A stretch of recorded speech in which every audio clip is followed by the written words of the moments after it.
some officers were still taping off the crime scene. Every Marine has to be a rifleman, so we're learning how to shoot this M16 rifle. The room was filled with parents who were upset after they say they feel their kids were violated. Folks that didn't feel safe in their own home, they could turn to this tornado safe room as a backup. My eyes are burning, can't keep them open.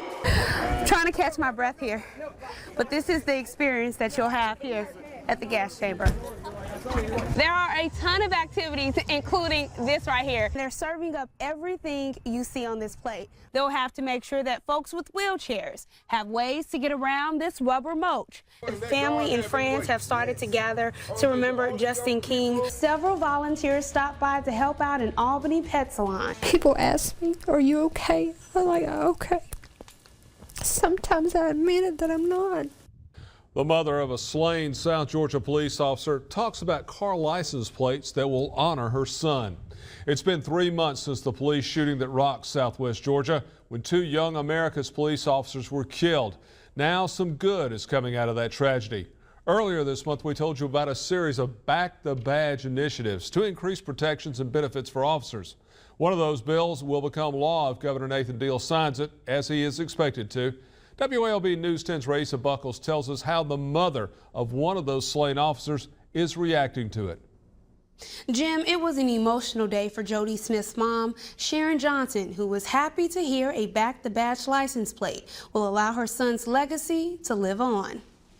You got tags for everything, from, spay and neuter tags. Except for one for law enforcement. He might be a little tired or something and wonder why he's doing this, and he looks up and he sees a license plate. Aaron Cosby is the man behind the Back the Badge license plate. Like many, Cosby was devastated by the police shooting that claimed the lives of America's officer Nick Smar and GSW officer Jody Smith in December. I did it all for law enforcement, period. He took his idea to Senator Greg Kirk, and Kirk pushed it through the Senate. And 3 months later, it's finally coming to life. And to seal the deal, my daughter actually got to press the button for his vote. Now he's waiting on the final design. It's got to go back to the Department of Revenue to be finalized. Cosby showing the original design to Jody Smith's mom, Sharon Johnson.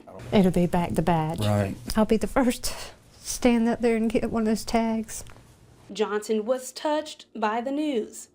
It'll touch their hearts because it'll remind them of those officers that lost their lives. Including her son, her fellow brother in blue. But now she will soon have something to remember him forever. And I thank you so much. Cosby says he received a call saying the Back the Badge license plate bill will be signed any day now. Once that's done, folks can buy it on the Department of Revenue motor vehicle website. We need you now. Yes, Lord. Hearts have been broken. The cold case of Justin King has left many with heavy hearts, especially his mother. He is gone. He is gone. He is gone. Yes. A mother's biggest fear, and the last thing 44-year-old Pam King Davis wanted was to have to bury her 24-year-old son. They took my only baby. Her only son, her best friend. My baby didn't deserve this, and I didn't either. This is my only child, and I just don't know what to do. Justin King's body was found late Sunday evening near East Albany Railroad tracks. The coroner says he had multiple gunshots, so close that the bullets went through him. Do you have anyone that seemed like they were out to get him? No. I promise you, ma'am, I cannot say that. My son was a joyful young man. All he wanted to do is smile. He wanted to see you smile. It was just 2 days after Davis's wedding that she lost her son. My baby was crying. And he said he's happy tears, because I know this man's taking care of my mama. Davis had no clue she would be shedding sad tears after one of the happiest days of her life. I always have a smile. I'm not resting. At nighttime, I can't get no rest. And when I go to sleep, all I see is his face. And his smile are memories King's grandmother holds dear. Praise God. Praise his family finds solace in God in knowing that they will get exactly what's on their shirts. Justice for Justin. And whoever did that kind of mess right there, they don't deserve to they don't deserve to be on this earth. Words from his aunt, who's rallying behind her family to get justice. Please, that was my only baby. Y'all know anything, tell me. Y'all know. Every year, thousands of Marine recruits headed to boot camp to serve our country. Now, WLB News 10's Re-Essa Rbuckels took a 4-day trip to get a behind-the-scenes look at the intense training that recruits experience at the Marine Recruiting Depot on Parris Island, South Carolina. Now, she joins us with a special report on how recruits are transformed from civilians into Marines. On graduation day, families see the stark change in their new Marine, but they often don't know the blood, sweat, and tears that goes into making a Marine. Good job, guys, good job! Proud parents belting out the U.S. Marine Corps battle cry. Thousands of families, like Dan Gillen and his wife Andrea, lined up along the curb to cheer on their Marines, who are one day away from graduation. But only a few parents know what it takes for their sons and daughters to be part of this motivational run, and that's because they've done it. And I experienced it firsthand at the Educators Workshop. 60 educators witnessed and participated in boot camp, which is typically 13 weeks. We did it in 4 days. The recruit training cycle is broken down into 3 phases, aimed to challenge recruits physically, mentally, and emotionally. Oh, you look at me! Scream on down! We lined up on the legendary Footprints, the first stop for all recruits. Did I say move yet? And our first taste of Phase 1 boot camp.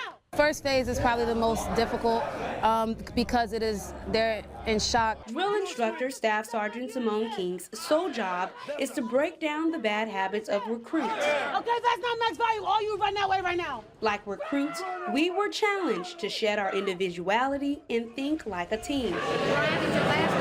Educators got a chance to chow with recruits in the mess hall. How to work together and like having everyone in the platoon realize that we're working as one. Even in Phase 3, Albany recruit Jasquan Bryant says he still struggles with the concept. Day 2 events were all about character development, the core of Phase 2.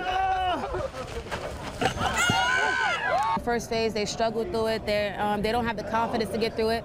They have a little bit of mental block because some of them have never done things like that before. The name says it all. The Confidence Course helps recruits conquer their fears and to do the unthinkable. Hips to that bar, feet here. But our next stop, we really felt the burn. I'm getting ready to go in the gas chamber, so I'll let you know how I'm feeling as I walk through.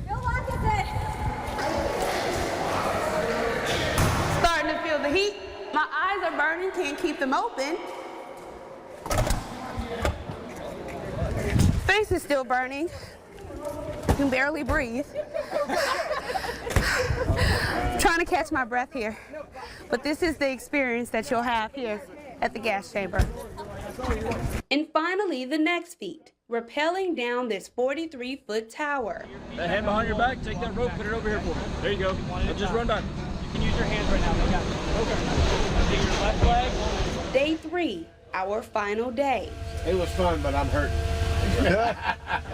We were en route to watch more than 500 Marines graduate, the last event of Phase 3. And more than 1 million Marines have been trained here.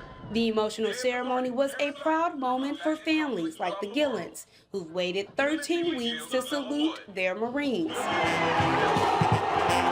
Before the platoons could finish shouting the battle cry, a stampede of families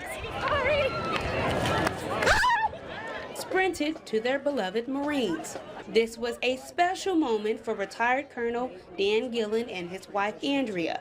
Their son Jared finally finished boot camp. I was proud of him that he acknowledged the effort that a dad puts into his son. And to see him take that first step with these other Marines and these 6 platoons of the best our country has to offer, you know, it was emotional. It was an emotional moment for me. Words can't describe how I'm feeling right now. It gives me a lot of pride and honor to be able to carry on our family name into the Marine Corps and carry on that legacy. It was an honor to have you here. Thank you. Next week, I'll look at Parris Island's connection to Albany's Marine Corps logistics base.